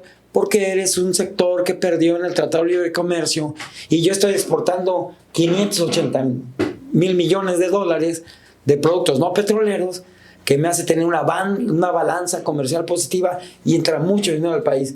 Y tengo que reconocer que en esa negociada tú saliste perdiste. Perdiendo. Yo creo que con ese 1% que le metieran, dan una compensación, apoyan la tecnificación y crece la industria del sector primario a nivel nacional. Pues claro. Se va la investigación para arriba. O sea, generas empleos en el tema de investigación. Agrónomos bien preparados, sí. Tecnificados, Tecnificas el campo mexicano. Sí. Y la 3, compensas para que el productor de menos no pierda. Sí. Ahora, ¿cuánto necesitas para que en el país compensar a todos los graneros? 30,000 millones. 30,000 millones. Y si en el presupuesto no hay 30,000 millones, va a haber bronca. Pues es que no los va a haber, dicen que viene más o menos similar. Y en ese sentido, la tormenta perfecta para Sinaloa se produjo caro con una expectativa de venta a 6,500, 7,000 pesos, sí. No se tuvieron. No se tuvieron, obviamente, no se lograron comercializar todo el maíz. Dicen que quedan más o menos 2 millones de toneladas todavía en el estado. No lo sé. Y Segalmex y el gobierno del estado no han terminado de pagar el ingreso objetivo, que solamente abarcó a personas físicas de hasta 15 hectáreas y muchos siguen fuera. ¿Qué viene entonces qué panorama se pinta para Hidalgo, Bajío y Jalisco que viene detrás de nosotros? No, te digo, Hidalgo, Bajío y Jalisco vienen con la misma problemática, porque hay inventarios aquí. Obviamente ellos van a salir con los inventarios y van a ser más competitivos por el flete. Ya hay expectativa de precio, ¿no? Es lo que te digo, o sea, $100 más precio internacional, está bien, o sea, va a ser un precio de mercado y ellos van a tener que luchar por subsidios que no van a haber, o sea, ese es un problema, pero ellos ya saben qué va a pasar.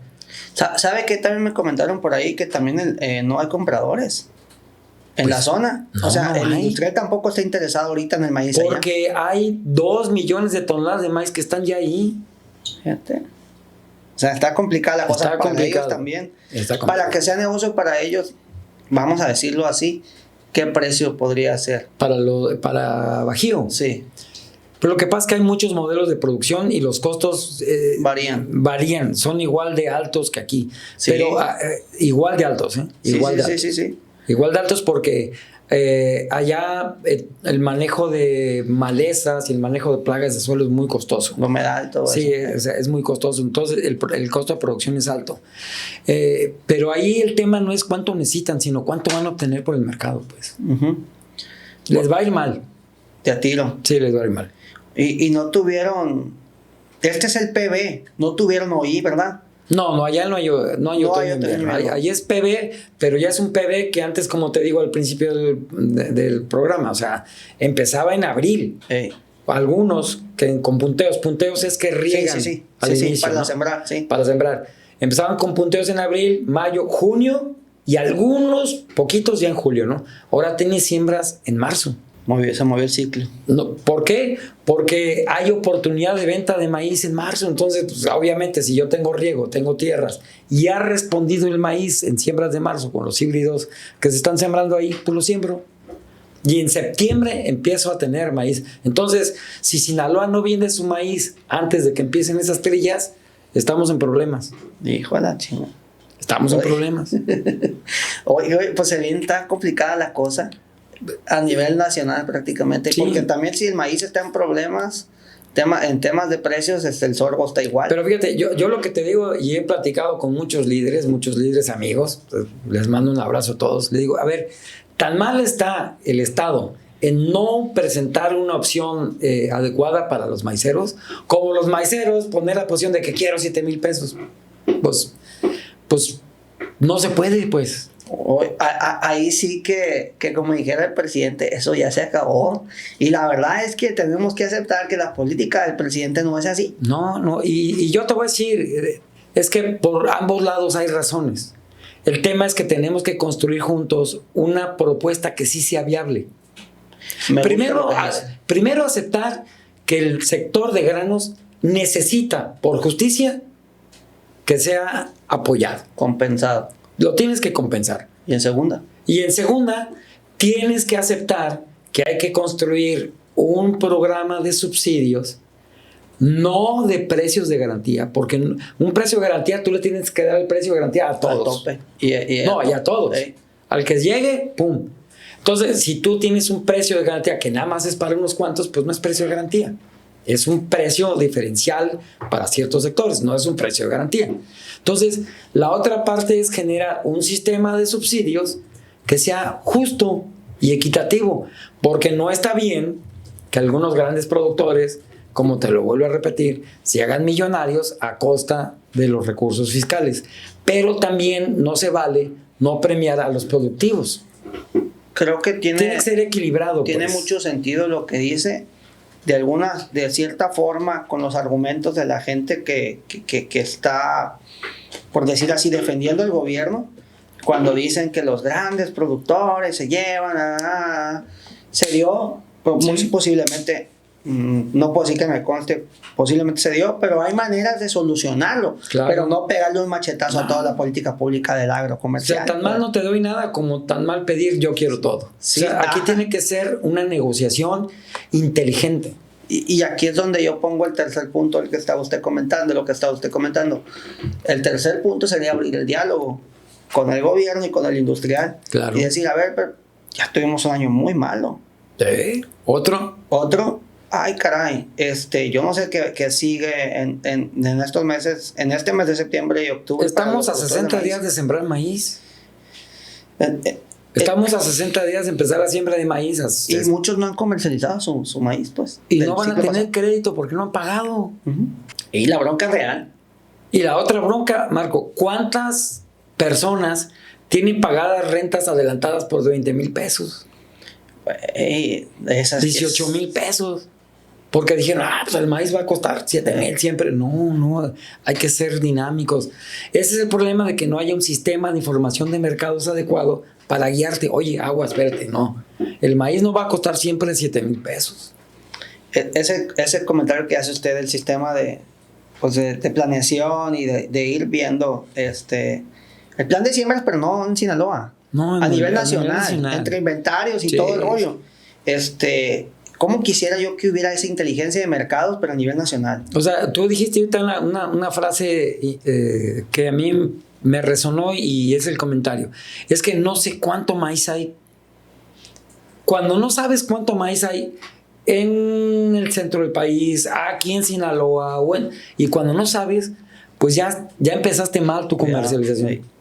Ya empezaste mal. ¿Qué respondería cuando la gente dice, pues si el maíz no es rentable, no siembra maíz? ¿Para qué siembra maíz o trigo? ¿Qué respondería usted? A una persona que no sea productor de maíz o de trigo. Pues si no quieres sembrar, no siembres. Va a haber maíz en otro lado. Pero igual no es como que tengan muchas opciones, porque dicen, siembren sandía, melón. No. Puedes sembrar 500,000 hectáreas de sandía. Yo lo he dicho siempre y lo repito. El maíz para Sinaloa es un mal necesario. O sea, no puedes, es más, si siembras 3,000 hectáreas más de papa, se acabó el mercado de la papa. Claro, o de tomate. O 2,000 de tomate, ya no hay mercado de tomate. Entonces, los cultivos de alto valor están reservados para las empresas que ya hacen cultivos de alto valor, que están capitalizados, que tienen la tecnología. Tienen contratos. Tienen los contratos, etcétera, etcétera. La barrera de entrada es muy alta. Oye, los arándanos, sí, pero necesitas 2.5 millones de pesos por hectárea para instalar un arándano. Hace 3 años era 1 millón. Ahorita son 2.5 millones, ¿no? Entonces, no cualquiera le entra al arándano. Yo les dije una vez a los horticultores en Cádiz, ustedes deberían ser los primeros interesados en que los productores de granos salgan adelante. Claro. ¿Por qué? Porque si no ellos dicen, no, yo quiero poner un invernadero, o quiero poner una casa sombra, o quiero producir sandías, o melones, o tomates, o... No. El maíz es un mal necesario. Bueno, pues Entonces, eso de que no hay que producir maíz, a ver, compadre, los industriales se van a ir a Texas o a Nebraska, firman contratos y le siembran el maíz blanco que quieran, el que quieran. ¿Se hacen tortillas con maíz amarillo? No, no se hacen tortillas con maíz amarillo, no se confundan. ni lo mezclan. Ni lo mezclan, porque no sale la tortilla. Porque han alegado mucho en las redes que No, lo mezclan no. y que está entrando maíz No, no. transgénico por No, Veracruz y la. No, esas son leyendas urbanas. No, ¿y qué hacen las tortillas con olote? No, no, no. Las hacen con maíz y bueno. Sí, es cierto, ¿eh? Sí lo dicen. Sí, No, sí sí lo lo dicen. dicen, sí lo dicen. Sí, sí, sí. No, no, no, no. ¿Somos autosuficientes en maíz blanco para tortilla? Sí, definitivamente nos sobra. Pero ocupamos maíz para Pero necesitamos el maíz para el forraje. Es que hay que dejar de importar maíz. A ver, todos los días tienen que entrar a México 45,000 toneladas de maíz. No sé si te imagines cuántas son 45,000 toneladas de maíz. Como 1,5 kilos. Como 2 kilos, ¿era? Sí. O sea, yo lo veo en la dimensión de una bodega. 25 trenes unitarios, pues. Pues. Ujú. Un barco entero. 4 hilos de 10,000. O sea, es un demonial. No puedes parar la frontera. Yo le No la apostaba. puedes parar. ¿Por qué? Porque si no, entonces el ganado, ¿qué va a comer? Y las vacas comen todos los días. Es Tienen un esa negocio, costumbre. pues, hay mucho dinero invertido en ese. Sí, en ese entonces no puedes, o sea, tú no puedes decir, es que hay que parar la importación de maíz. No puedes. Es que ya no hay que importar maíz blanco. No puedes. Pues según pusieron este arancel para la importación de maíz, por lo visto lo están pagando, pues según lo pusieron, pues el gobierno federal. Bueno, A la sí importación, a la puedes exportación. ponerle un arancel al maíz sudafricano. Pero con Estados Unidos. Al no se americano puede. no puedes. Ándale. No puedes. Entonces siguiente, seguirá entrando. Voy Seguirá a revisar entrando. con el tema de la Secretaría. Porque si no, va a venir una demanda en el panel del Tratado de Libre Comercio y nos puede ir mal, pues. Sí. Nosotros perdemos en eso. No. Imagínate que le pongan aranceles al tomate, No. o a los autos, o a las manufacturas. No. ¿Cuánta no. mano de obra genera no, olvídate. esas actividades? Ahora, ¿el país necesita maíz? Sí. ¿Necesitamos producir más maíz? Sí. Pero necesitamos más ciencia, más tecnología, más inversión, más capacitación, más asesoría en campo. O sea, necesitamos muchas más cosas que regalar semillas o fertilizantes o dinero. Más difusión agrícola. O sea, exacto. Entonces nos hace falta, ingeniero, retomar este camino o esta vía o fortalecer esta vía del extensionismo, Sí. de invertirle a la agricultura, de investigación y todo esto. Sí, la verdad, a mí sí me da mucho pesar ver la situación de los maiceros en Sinaloa, porque finalmente es mucho esfuerzo, es mucha inversión, es mucho riesgo, y llegas al final de tus 6 meses de cultivo, de tener toda la presión encima y no poder movilizar tu cosecha, es muy complicado. Yo lo estoy viendo de cerca, a mí me marca mucha gente, me mandan WhatsApp, ¿cómo la ve, compa Marco? ¿Cómo la ve? Oiga, pues me están cobrando la letra del tractor, ya ni siquiera lo que decían en un principio, que si las vacaciones, no, la gente está preocupada ahora por cubrir sus costos de su negocio, pues, y eso es algo es algo muy serio. Sí, mira, parte de que se derrumbó el precio del maíz en el centro es porque hubieron productores aquí que, ¿cómo lo hicieron? Desviaron cosecha de lo que debían las parafinanciadas y lo vendieron al precio que fuera para tener para comer, pues. Uh-huh. Entonces, cuando vimos que vendían maíz a 6,000 ya. pesos, ¿qué quiere decir? Que alguien vendió a 4, pues. Los jauleros, pues. Pues sí. Uh-huh. Y en efectivo, y vámonos, y échale para acá la lana. Entonces, lo que pasa aquí es lo que te digo: quieres apoyar la comercialización, tienes que regular las cosas, tienes que regular el mercado, y lo vas a regular pues con acciones inteligentes. Ahorita, por ejemplo, qué bueno que a los productores de 10 y 15 les compraron 1,5 millones de toneladas, les pagaron 7,000 pesos. Sí. Ahora la pregunta es, ¿qué vas a hacer con ese maíz? Ese es el problema, pues si se queda ahí no lo sacas, se gana No. descuidado. No, porque además, ¿y qué va a pasar con maíz si no lo sabes conservar? Lo vas a perder, vas a perder dinero. Pues ese ya es problema del gobierno. No, sí. Es problema de todos porque ese es dinero de nosotros, pues, pero Pero ese gobierno. dinero, ese maíz va a ir al mercado, Marco. Pues y ve ya que- no vale 7,000 pesos. No, ya no. Es cochinero, pues. Ya, o sea, vale 4,200, 4,300. Entonces, de inicio el gobierno ya le perdió 3,000, 3,500 pesos a la tonelada. Porque no es nada más el maíz, es los intereses, los servicios en la bodega, las mermas, la logística, toda la gente que está metida en esto. O sea, es mucho dinero. Sí, este gobierno quiso volver a las paraestatales y la verdad es que en un libre mercado y en el 2023 como que sí resulta muy complicado Es que fungir con una empresa. Es que si lo hubieras querido privada. hacer, no hubieras hecho un remedio de Conasupo. Hubieras hecho ahora sí un Conasupo y yo compro todo y yo pago y quítense de broncas. Ahí sí regulaba. Pues. Ahí sí. Le costaba un dinero al gobierno, ¿eh? Sí. Pero ahí sí regulaba. Pero haces un remedio de Conasupo que compra pedacitos.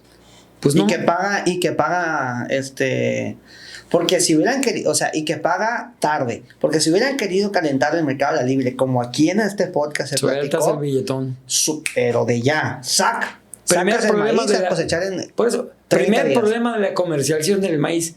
¿En dónde están los 45 mil millones de pesos que se necesitan para pagar a los productores? ¿Dónde están? ¿Quién los tiene? Oh, pues quién sabe. Antes, ¿quién los metía? Para pagar lo industrial, Pero el industrial, ¿de dónde sacaba el dinero?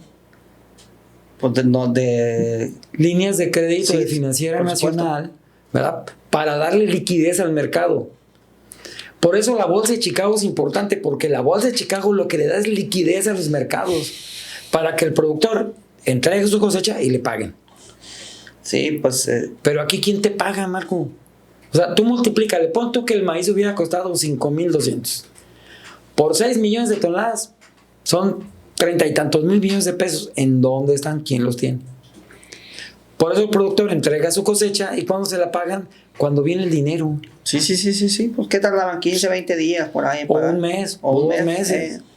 O lo que fuera, porque el bodeguero no iba a sacar su línea de crédito para pagarle al productor. No, el bodeguero funciona y es embodegar Ya. el maíz, no tiene vuelta de Nada hoja. más. No va a poner en riesgo su Él pone capital. servicios. Sí, Ya. sí. Me tocó ir a una empresa en Bajío, de hecho, un centro de acopio. Tenían como 30,000 toneladas de maíz almacenado.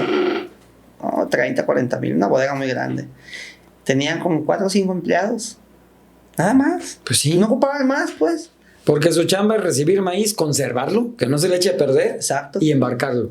Cuando yo fui no estaban recibiendo, obviamente cuando reciben contratan más gente. Sí. Me platicaba mi amigo. Entonces uno ve lo impresionante y lo que representa un silo de esos y ahí te das cuenta del valor de un centro de acopio y sobre todo del trabajo de un centro de acopio que Pues es sí. simple y sencillamente almacenar. ¿Sí? Y dije, pues ya en este tema, en la fase final de Semillero Agro Podcast, conclusiones, dónde lo pueden encontrar los productores que estén interesados en lo que hacen, ustedes como asesores técnicos, como distribuidores de tecnología, y también una cierta conclusión para lo que viene, pues para las zonas de producción de allá de Bajío, Hidalgo, Jalisco. Bueno, pues yo creo que a manera de conclusión te diría que los productores de granos están en una encrucijada y yo creo que también es un momento de oportunidades, de cambio. Uh-huh. O sea, si esto no te hace cambiar, ya no te hizo cambiar nada, pues nada. Entonces, adoptar modelos sostenibles de producción es importantísimo desde todos los puntos de vista, ¿no? Uh-huh. Es importantísimo que mejores tu forma de sembrar, de regar y de hacer labranza y de fertilizar. Eso es importantísimo. Uh-huh. Que te des la oportunidad con la propuesta mía o de quien sea, pero tienes que cambiar, no puedes seguir haciendo lo mismo. Porque si no bajamos costos, no somos más productivos, el sector de granos, que finalmente es un sector perdedor en el Tratado Libre de Comercio, le va a costar mucho más trabajo. ¿Dónde me pueden encontrar? Mi celular 667-305-7546, mi correo a.mustieles@agrentis.com.mx. Estamos listos para trabajar con los productores. De hecho, vamos a instalar una planta de fertilizantes líquidos aquí en Culiacancito con un grupo de productores. Bien, invíteme. Claro que sí. Vuelta. Sí. Cuando estemos listos ahí, esa va a ser la número 19. Seguimos con todos los procesos de modelos de siembra directa. Uh-huh. La maquinaria ya no la vendo, la rentamos porque finalmente son máquinas costosas y lo importante es que tengas acceso al servicio, pues. Entonces ya lo que hacemos es rentar la maquinaria. ¿Tiene maquinaria aquí en Sinaloa? Aquí tengo ¿Para dos maquila? máquinas. Órale. Aquí tengo dos máquinas. Ok. Y ya van a trabajar. Esperemos que cada día más tengamos que traer más máquinas, pero poco a poco, o sea, esto es algo, no llevamos prisa, lo que queremos que se haga bien, ¿no? Tan progresivo es y tan no lleva prisa que tiene ya 20 años 20 con el años, tema. sí, y hay que seguirlo. Picando piedra. Es correcto, así, entonces, pero pues ni me canso ni me aburro. Entonces, ahí estamos. La otra parte, ahorita que hablamos al último de mercados, no es una cuestión técnica, pero finalmente es el cierre del corolario. Por más que nos esforcemos en la tecnología, cuando en la cabeza del agricultor es que, no pude vender mi maíz, ya la parte de la técnica y lo que le hable, ya se desfiguró, pues. Entonces, por eso es muy importante que también los productores tengan en mente que es necesario establecer nuevas formas de comercialización. No hay que soltar lo técnico, aún así el panorama es tan complicado. Es complicado, así es. Entonces, pero te va a ayudar mucho que bajes tus costos, ¿no? O sea, si vi un productor que me enseñó sus costos, 60,000 pesos por hectárea, pues, ¿qué haces? No, aquí puede llegar hasta 70, No. si consideras la renta, porque son 56 según FIRA del ciclo pasado. Sí, ¿no? más Porque 18. Ajá, ahí está. Son saca la cuenta. 74,000 pesos. O sea, ¿cómo le haces? Nosotros ahorita tenemos clientes que están en costos directos de 38,500 pesos y súmale la renta, pues ya te ahorraste 10,000, 12,000 pesos. O los dejaste de perder. O los dejaste de perder, porque ahí lo importante es que lo tienes en la bolsa antes de sembrar, pues. Sí, Ese es el problema. Entonces, yo creo que es muy importante que avancen sobre estos modelos sostenibles de producción. La otra parte que también es bien importante es que organizaciones, productores, gobiernos se sienten y dialoguen y se establezcan modelos inteligentes de apoyo. Deben ser modelos que reconozcan la necesidad de apoyar al sector granero, pero que también reconozcan que se tiene que aplicar de manera eficiente, eficaz, ordenada y económica los recursos públicos para sostener nuestra planta productiva. ¿Y que me puedes repetir? Es Agrientis. Agrentis. ¿Cómo se deletrea? Agrentis. Sí lo había apuntado bien. Sí, agrentis.com.mx. Agrientis.com.mx, teléfono 6673-057546. Interesados, un WhatsAppito, sí. Lo vi en Semillero Agropodcast, sí, con el compa Marco Díaz. Eso es todo. Y ahí le van a dar atención directa. Es correcto. Nomás. Fíjate que traemos muchos agricultores que nosotros empezamos primero en una sensibilización. O sea, antes de venderte nada, te tengo que sensibilizar para que digas si le entro o no le entro. Es bien importante. Y pues te agradezco mucho la invitación, y me dio mucho gusto platicar contigo y con toda la gente. Ya sé que nos extendimos, pero son temas súper apasionantes, bien importantes. Y yo creo que finalmente la agricultura en México tiene amplias posibilidades de encontrar un futuro mucho más promisorio. Y que después de 7 años yo creo que no merecía menos. Yo dejo la invitación abierta para que se eche la vuelta la próxima vez. Que nos siga compartiendo experiencias. Hay muchos temas, invariablemente, de los que traía en la lista. No toqué todos. Quise ser muy dirigido. Entonces dejo la puerta abierta, la invitación. Claro. Para que nos siga compartiendo experiencias de agricultura en México. Que quisiera conocer su experiencia de agricultura en Argentina, por ejemplo, también. Entonces, para todos los que escucharon este podcast, si les gustó, que yo sé que sí, denle like, compartan, comenten. Yo me gusta mucho leer los comentarios, buenos, malos, lo que sea. Siempre es bueno porque mientras comenten quiere decir que estamos avanzando. Claro. Semillero Agropodcast es el podcast de la revista Comentarios, es patrocinado por la revista Comentarios, es financiado por la revista Comentarios y lo hacemos con mucho gusto para ustedes. En nuestras redes sociales, aquí les voy a poner mi carnal Irán. Y mi WhatsApp de la revista 6674-291919. Entonces aquí estamos, ingeniero Alberto Mustiles Ibarra, buen amigo, asesor técnico, un científico del agro, y su amigo Marco Díaz. Gracias a mi carnal Irán Martínez y a Abril por acompañarnos todo este día sábado. Ahí estamos. Saludos, gracias. Hasta luego.